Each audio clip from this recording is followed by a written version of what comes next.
8h06 em Campos, de volta com Folha no Ar, ao vivo, aqui pela Folha FM, pelo Face, pelo Instagram, pelo YouTube, pela Twitch TV. Espero que eu tenho que ler aqui para não esquecer. Em podcast também, logo mais reprise na Plena TV e amanhã.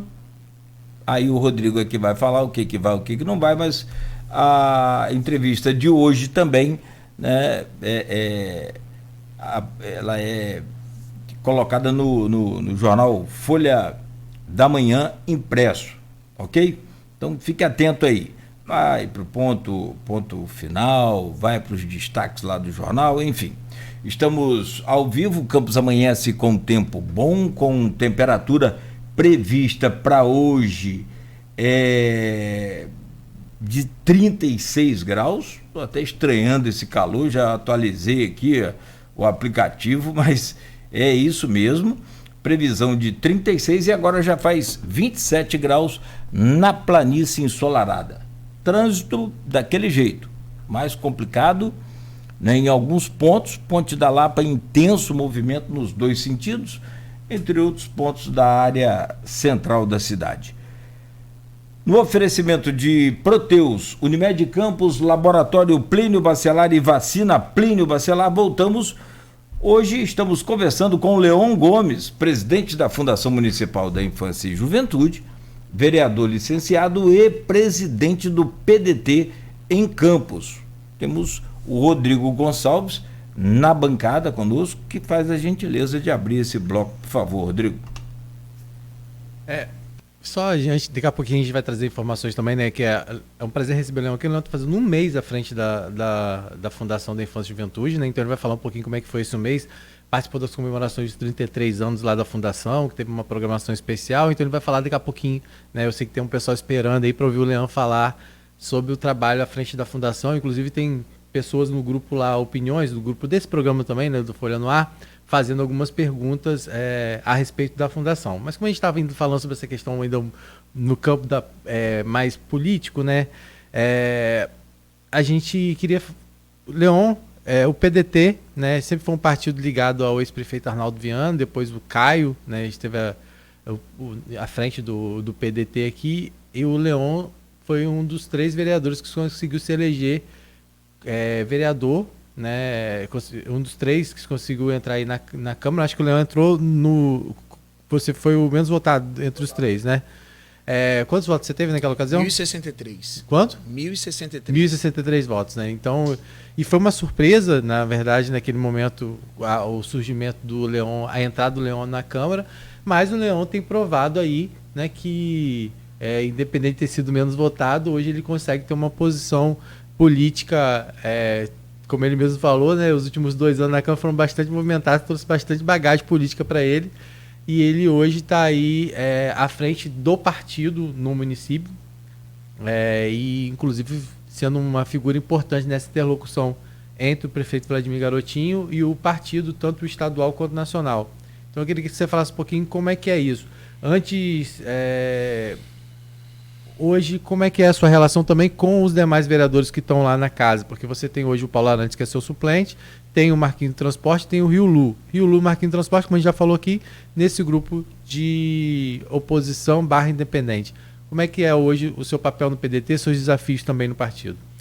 Então, me tornar presidente do PDT assim, foi uma honra, um partido grande, né, um partido onde nacionalmente é conhecido e tem história, né? Então, para mim é uma grande honra hoje ser presidente do PDT. Foi em um momento que eu estava com uma autorização do judiciário para me desfiliar do partido, devido a tudo que eu estava enfrentando dentro do partido, porque a minha vinda, ser base do governo não foi fácil quando você tem uma pessoa que está à frente do partido que é totalmente oposição, né? Mas me mantive firme porque por várias vezes fui questionado, por várias vezes fui ameaçado em perder o meu mandato, e eu lembro de uma fala minha: eu perco o meu mandato, mas eu não mudo a minha palavra. E aí foi onde eu decidi tentar, de forma judicial, me desfiliar do PDT, e teve um parecer favorável do Ministério Público para minha desfiliação. Provei que eu estava tendo preconceito, perseguição política e tal. Então, preconceito, como assim? Preconceito partidário, que eu estou falando em relação a eventos que aconteciam dentro da cidade ou fora da cidade. O Marquinho e o Luciano Riulu eram convidados e eu não era convidado. O Lupe teve em Campos, o Rodrigo Neves teve em Campos, e eu não fui convidado para aquele momento, né, devido ao meu posicionamento.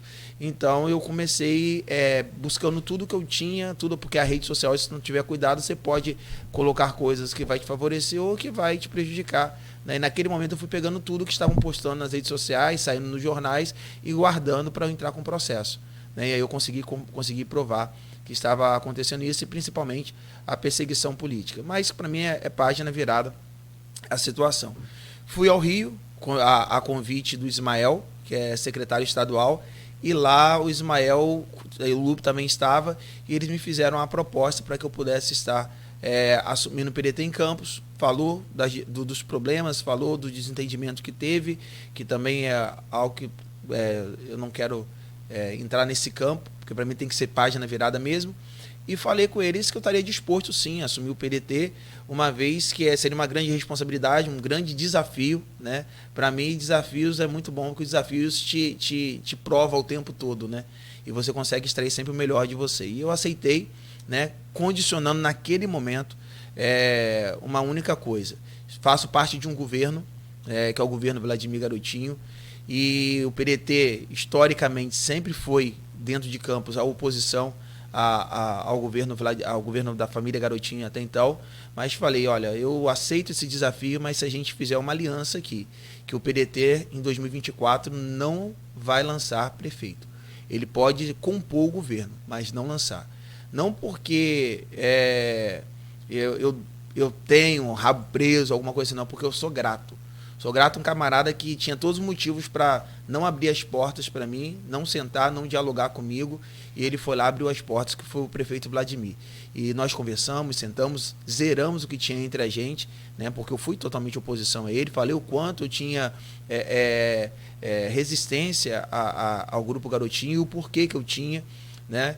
E aí a gente zerou tudo, e hoje o camarada, o prefeito Vladimir Garotinho, é um amigo que eu passei a ter nesse meio político. Então a gente não tem um tratamento somente de políticos, né? Mas de amizade, assim eu creio que está sendo construído. E assim aconteceu. O prefeito Vladimir sentou agora com o presidente nacional, com a deputada Mata Rocha, que é presidente estadual, e nós dialogamos sobre o assunto. Falamos sobre o PDT, falamos sobre a configuração. É óbvio que soltamos na mesa lá o desejo de ter o prefeito filiado ao PDT. Seria, assim, algo muito importante para a gente. Ele está sem partido, né? Ele está sem partido, né? Mas entendemos também que depende muito da configuração do jogo, uma vez que o PDT já está garantido na base do governo Vladimir. E aí, para mim, foi esse momento importante que eu virei para o presidente Lupe e falei, olha, está aqui o senhor, está aqui o prefeito Vladimir Garotinho, e eu sei que o senhor é um homem de palavra, como o Lupe foi. Quando me deram um PDT, tentaram tirar, e o Lupe falou assim, olha, tem que conversar com o presidente lá em Câmara, ver se ele aceita, né? Então é um homem de palavra, não cedeu nem para os grandes que tentaram pedir. E eu falei com ele, eu sei que o senhor é um homem de palavra, se o senhor der a mão aqui a Vladimir, que eu sei que o senhor vai cumprir o que o senhor falou comigo, mas eu gostaria que vocês dessem a mão aqui e o senhor assumisse esse compromisso, que o PDT não lança candidato, mas vai compor com o governo Vladimir. E assim foi feito, e vamos estar caminhando, se Deus quiser, em 2024 ao lado do prefeito. E a possibilidade de Vladimir ir para o PDT, isso depende, foi colocado, essa possibilidade? É um desejo nosso, se ele quiser vir vai ser muito bem-vindo, né? Mas como eu falei, depende muito da configuração política, porque hoje o PDT está na base do governo, é óbvio que tem acordos, né, de composição dentro do governo Vladimir, se Deus quiser, numa possível vitória em 2024, né, para que o PDT possa ter o seu espaço. Mas só que, de certa forma, hoje o PDT tem o vereador que é da base, o vereador que vai ser leal, e eu falo isso a todo tempo, ao prefeito Vladimir Garotinho. E se a gente puder, eu acredito, se Vladimir tiver a oportunidade de estar dentro de um partido para trazer mais um partido para a gente, seria a melhor decisão que ele poderia tomar, em ter mais um partido, do que estar dentro de um partido que já está na base do governo dele. E aí vai ter que descumprir o prometido. Se ele vier pro PDT, o PDT vai lançar prefeito. Não lança não. Não, se Vladimir vier? Não, vai lançar prefeito, vai lançar prefeito. Aí sim. Aí beleza, aí o prefeito lança o próprio prefeito para minha garotinha. Aí beleza. Agora, fora isso, não. E como é que é hoje a relação com... Porque você, pelo que você falou, né, você sofreu aí meio que problemas por não tá seguindo, por ser um PDT era oposição ao governo, né, e hoje o PDT é a situação. Como que é a sua relação com as duas pessoas que não são? Você falou até de uma forma de preconceito, perseguição. Como que você vai se comportar em relação aos demais, os outros dois que estão lá? Então, o Marquinho e o Luciano Riulu são meus amigos, né? A gente senta, conversa, sai para tomar açaí com eles, vou na casa do Riulu.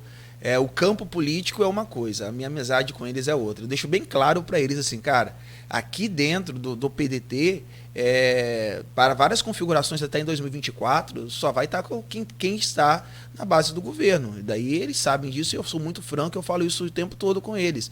Mas eles são meus amigos, né? Eu acho que essa questão, por exemplo, assim, que às vezes sabe que tem aquela questão do partido determinar, dizer, né, tem que fazer isso. É algo que você visualiza ser necessário com eles? Ou acha que é possível esse diálogo sem precisar chegar a esse ponto de impor? O PDT, eu quero que vocês votem em tal situação. A orientação do partido, né? A gente fala que é fechamento de pauta, né, de questão. Eu acho que em algum momento eu vou ter que direcionar a pauta, né, se for preciso, né, mas acredito que nem sempre vai ser assim. Mas eu preciso também entender o seguinte...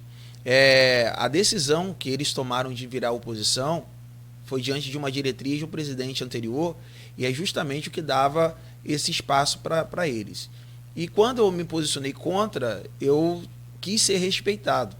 Então acho que eu tenho que também respeitar nesse momento a decisão deles, né, de estar na oposição e converso frequentemente com ambos e falo da importância do momento que é importante não só para o governo, mas também para eles estarem junto com a gente, né? Porque isso é bom para todo mundo, né?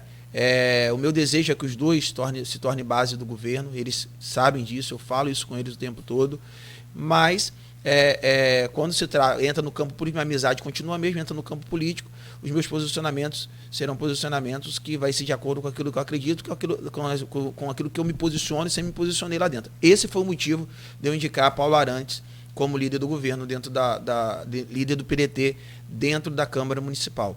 Porque Marquinhos é meu amigo, mas não é base, né? Então, por mais que ele seja meu amigo e ele não ser base, não tem como eu ter o líder do PDT oposição, já que o PDT é base, seria incoerente da minha parte. Então eu peguei e indiquei o Paulo Arantes, que está dentro da base do governo, entendeu? E ainda dentro dessa questão do PDT, hoje, para 2024, né? Questão de eleição aí para vereador. Por óbvio, né? Você acaba sendo aí essa composição, isso é algo que está sendo tratado já de nominata para 2024, porque a gente sabe que vai ser mais complicado, porque hoje tem que ter no máximo 26, não é isso? Isso. 25, que é o número de vereadores mais um. Né? Então precisa ter nomes fortes, né? A gente já falou sobre isso aqui, né, Cláudio? Sobre a questão de... E a régua está lá em cima. É um número, talvez, assim, tomando um pouco do seu tempo, Rodrigo. Não, mas não, é isso mesmo, eu joguei para você fazer mesmo. Sim, você já falou sobre isso. Emendamos isso aqui, porque tem essa federação, né, dos partidos também. Você tem essa conjuntura que o Rodrigo já anunciou, de no máximo 25 mais 26. Isso. Então, ou seja, é tipo assim, um selecionado que você vai ter que ter e naturalmente vai diminuir o número de candidatos e aumentar o número de votos. Isso. E aí você vai precisar, tanto para se eleger quanto para se reeleger, um número maior. Então, talvez seja até automático. Se diminuir o número de candidatos, a probabilidade de migrar voto seja automática. Eu penso também dessa forma. Não sei se você pensa assim. Mas para quem está lá dentro, como No meu caso é fácil comentar. Agora vai ser uma eleição muito concorrida, né? E vai ter um ponto positivo nisso daí. Porque há muitos anos a gente discute sobre a questão da falta de investimento em mulheres, né? E hoje não tem para onde correr. A Câmara hoje não tem uma mulher. Não tem. Hoje os partidos vão investir em mulheres, ocorre risco de não conseguir eleger. Porque são 26. 8 são mulheres, né? Ou seja, 18 homens e 8 mulheres. E você pode ter 18 homens que tenham muito voto. Mas, historicamente, a gente vê que pouco se investe em mulheres. Então, os partidos agora vão ter que ter uma atenção melhor, mais voltada também para o número de mulheres e o investimento também nelas. Então, isso vai ser muito positivo. Eu vou falar aqui, mas claro que, gente, a gente entende o que o Leão está falando. Na verdade, tem que ter o número de gêneros, tem que ter. Isso. Então pode ser também um partido, quem quiser fazer um partido com 18 mulheres e 8 homens também pode, sim. Né? Mulher. Sim. Não tem. Não pode. Tem que ter, não pode? Não, tem que ter a cota. Tem que ter a cota, 30%. Do gênero. Então, tipo assim, se for 18 homens, 8 mulheres. Se forem 18 mulheres, 8 homens, pelo menos tem que ter. Isso. É porque, historicamente, a gente sabe que sempre muito mais homens que concorrem a uma eleição do que mulheres, né? Que pode mudar realmente. Agora, o engraçado é que se você for analisar esse contexto, Campos é assim, bem atípico e conservadora, não sei se tanto para se candidatar, quanto também para eleger, vice-versa. Quissamã, Fátima Pacheco, São Francisco, Francimara, Cardoso, Jeane, deixei por último São João da Barra, que tem 2 prefeitos. Teve a Carla, que se afastou. O Campos também teve Rosinha, né? Não, eu tô falando agora. Sim, aí tinha outras também mulheres políticas na Câmara, tinha vereadoras também. Sim. Então você vê, São João da Barra, se não bastasse uma, tinha 2. Hoje tem uma por conta da Carla ter sido foi afastada para se candidata a deputada e ganhou a eleição. Então, quer dizer, meio estranha essa coisa, né? Eu acho assim, na verdade todo mundo vai ter que brigar, né? Eu até brinco assim, às vezes posso pecar por ser muito sincero, né? É bom, né, que tenha essa mulher, a gente espera que tenha mulher, só que eu quero voltar, entendeu? Sim, então eu vou lutar pela minha vaga, né? Tenha, que não seja eu perder minha vaga, né? Eu vou lutar para que eu possa me reeleger, né? E acredito que as mulheres têm que ter os mesmos espaços, elas têm que brigar sim. A gente precisa ter um investimento maior nas mulheres, isso aí é fato, né? E tem que entender que as mulheres não estão ali somente para compor, não. Né? Elas estão ali, historicamente, elas são fundamentais. Na história do Brasil, elas foram fundamentais. Né? Grandes movimentos aconteceu também a partir daí. Falando sobre, agora você viu aquela pesquisa, a questão de nominata, a gente sabe que vai ser uma coisa que vai exigir bastante, né? Porque quem quer ficar, e tem um monte querendo entrar, e tem um monte querendo voltar, e tem gente surgindo novos nomes na política. Isso hoje é muito orgânico, né? Então, assim, vai ser um desafio, né? Então você também vai ter um trabalho aí bem grande nessa composição de nominata, né? Até porque às vezes tem nomes que estão hoje no governo, que são secretários e que vão precisar estar em algum partido, né? E tudo isso vai ter que ser analisado. Não é fácil, não, é um quebra-cabeça bastante tenso, né? Inclusive.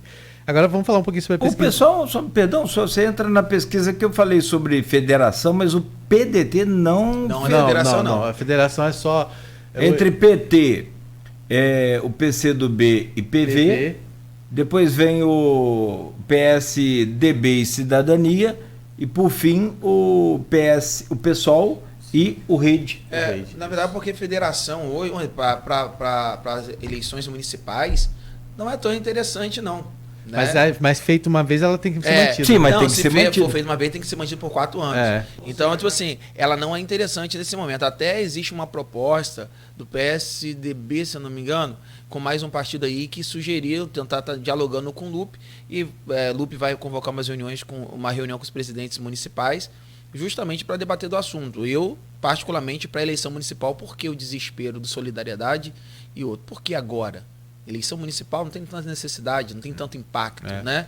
Então é algo que tem que ficar um pouco Ou seja, para preocupado. quem perdão, para os ouvintes que não entenderam, e eu peço desculpas, mas não que eu seja nenhum sabidão, só para dizer, quem federalizou, como no caso aqui esses que a gente citou, tem que ir também para as eleições estaduais e municipais. Seguir o mesmo. A gente pode dar um exemplo simples em Campos. Por exemplo, a gente tem o PSDB que está colando Portugal, que é presidente Fundecan. A gente falou sobre isso aqui.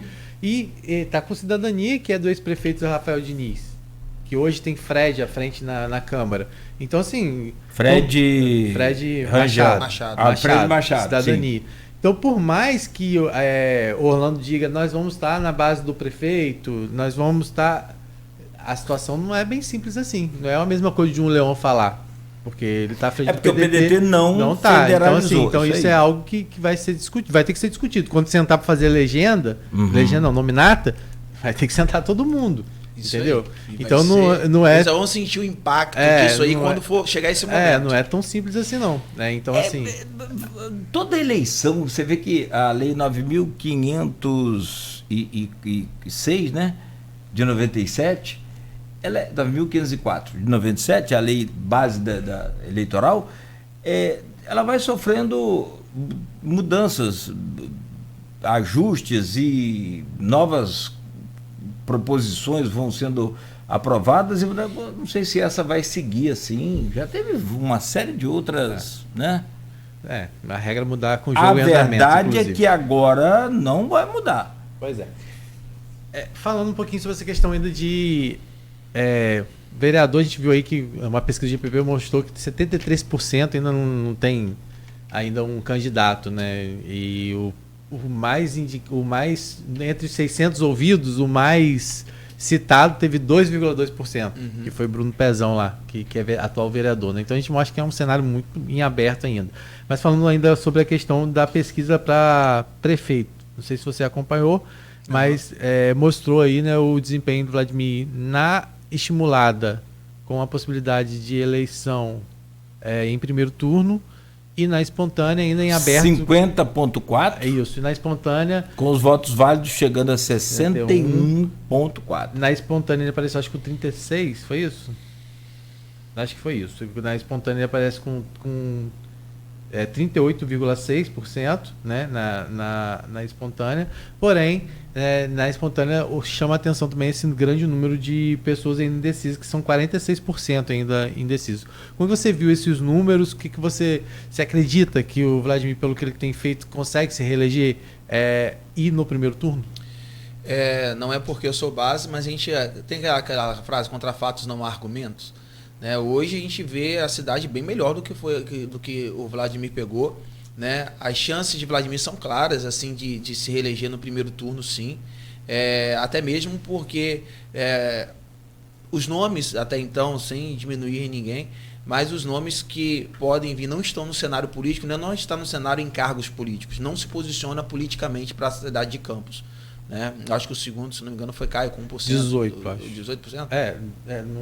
Na estimulada, Caio vem com 18,1%. Na estimulada. Nos votos válidos, ele chega a 22%.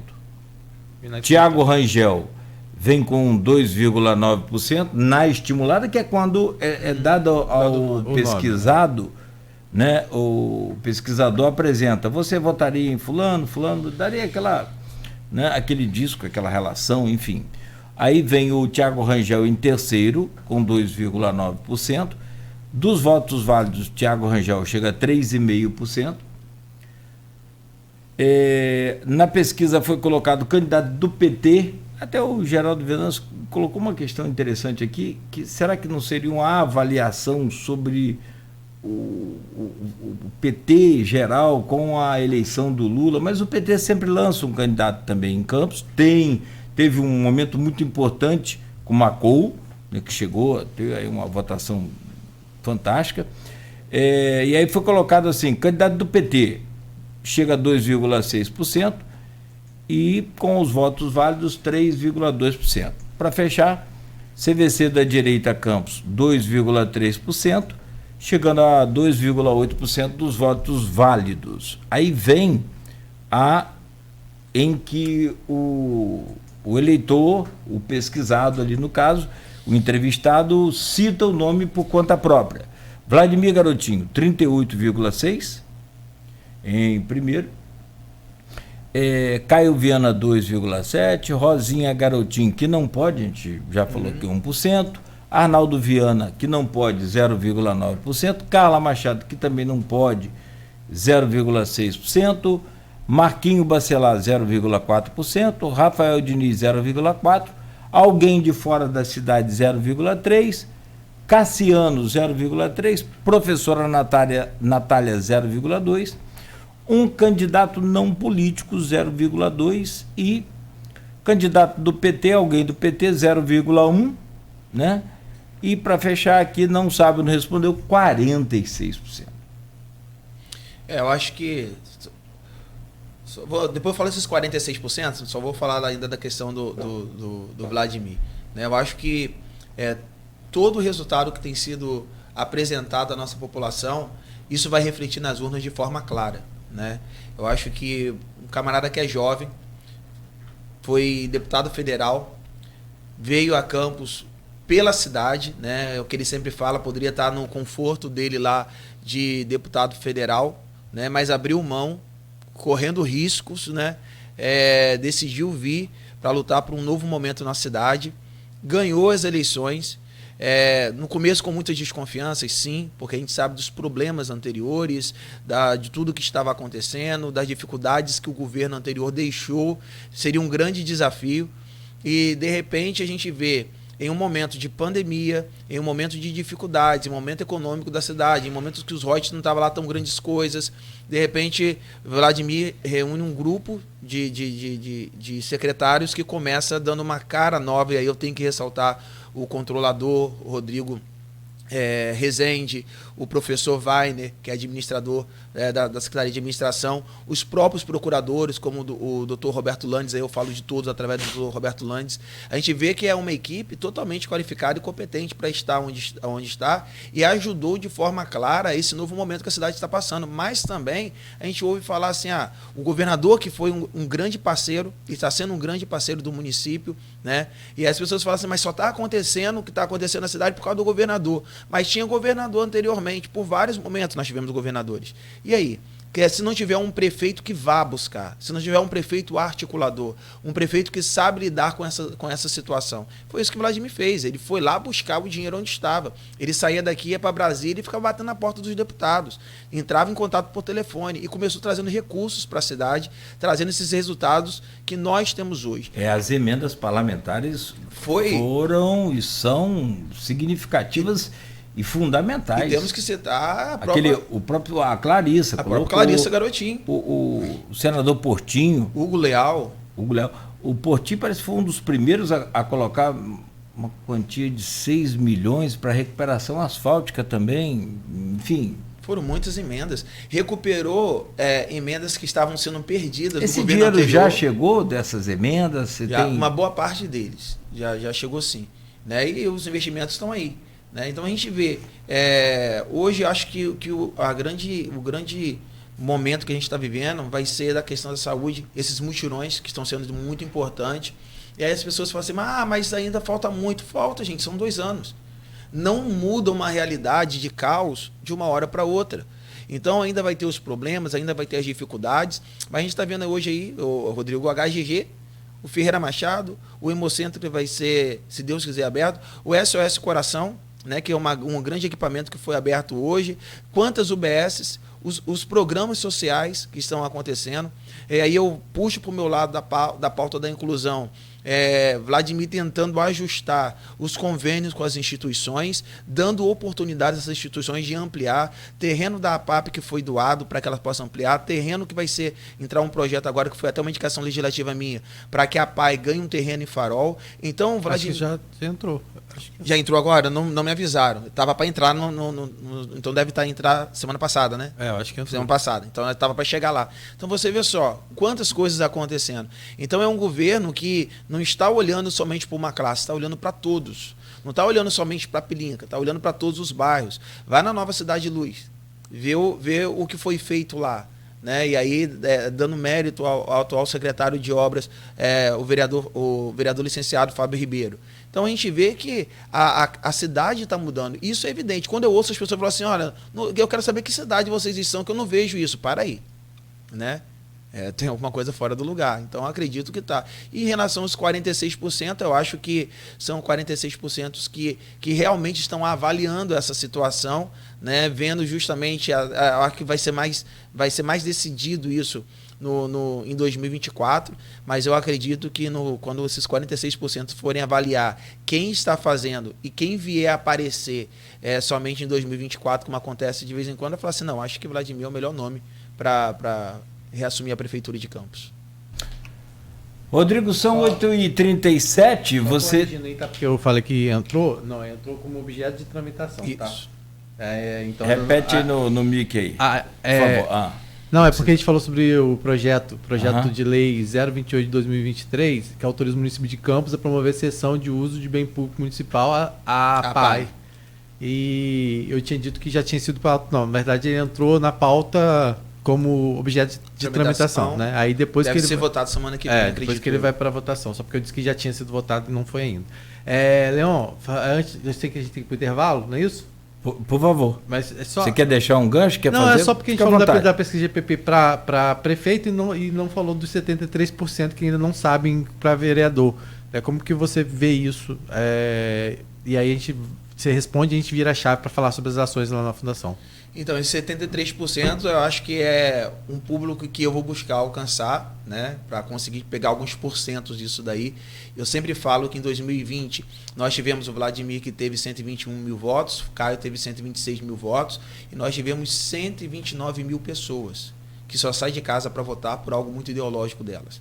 Elas votaram nulo, branco ou se absteram do voto. Então, eu particularmente, o meu foco é angariar votos de todas as áreas, mas também buscar esses 129 mil, que não há nada além de algo concreto e ideológico que faça ela sair de casa para votar. Então, acredito que esse 73 deve estar justamente nesses números lá de 2020 ainda. Mais uma coisa, Cláudio. Você, né, tem um alinhamento mais conservador. O PDT é um partido que é apontado de esquerda. Até uma pergunta que uma pessoa fez aqui, como é que é trabalhar isso, dosar isso, sem que princípios seus sejam conflitados com do partido? Respeito. Eu acho que eu tenho que respeitar a todos. E eu posso me posicionar contra uma opinião sua sem te desrespeitar. Eu acho que o grande momento que a gente vive no nosso Brasil é o seguinte, eu falo de um respeito, mas eu não aceito os seus posicionamentos. Isso não é respeito. E também não quer dizer que eu respeitar o seu posicionamento, quer dizer que eu tenho que concordar com você. Não, eu respeito, mas não concordo. Então, teve pautas na Câmara que o PDT defende, né? Assim, não é o PDT, vamos dizer assim em si. Eu acho que a gente tem que entender o que é bandeira que determinadas pessoas defendem e o que é estatuto. Eu não estou indo contra o estatuto. Porque, um exemplo, eu hoje defendo a bandeira do autismo, da pessoa com deficiência. O PDT tem essa pauta? Não. Mas hoje eu levanto essa bandeira dentro dela, como outras bandeiras diversas. Qualquer partido pode levantar. São pessoas defendendo, e isso é um ato democrático. Pessoas dentro de um contexto defendendo a diversidade, seja ela quais forem. Pode defender, como também eu posso ter o meu direito de me contrapor aquilo dali, mas de forma respeitosa. Então eu não vejo problema. Né? Fui muito questionado, um pastor no PDT, para aí. Quem faz o partido sou eu. Né? Quem faz o vereador é o Leon, é o meu posicionamento.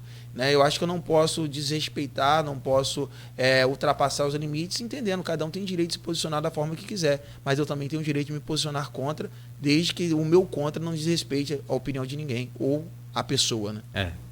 E a lei, né? Porque é isso, a gente tem que entender, porque muitas vezes alguns posicionamentos da fato da pessoa ir contra, é porque eu tenho o meu direito de falar com determinadas coisas. Não, né? A gente sabe que não é bem assim, então desde que não interfira a lei, né?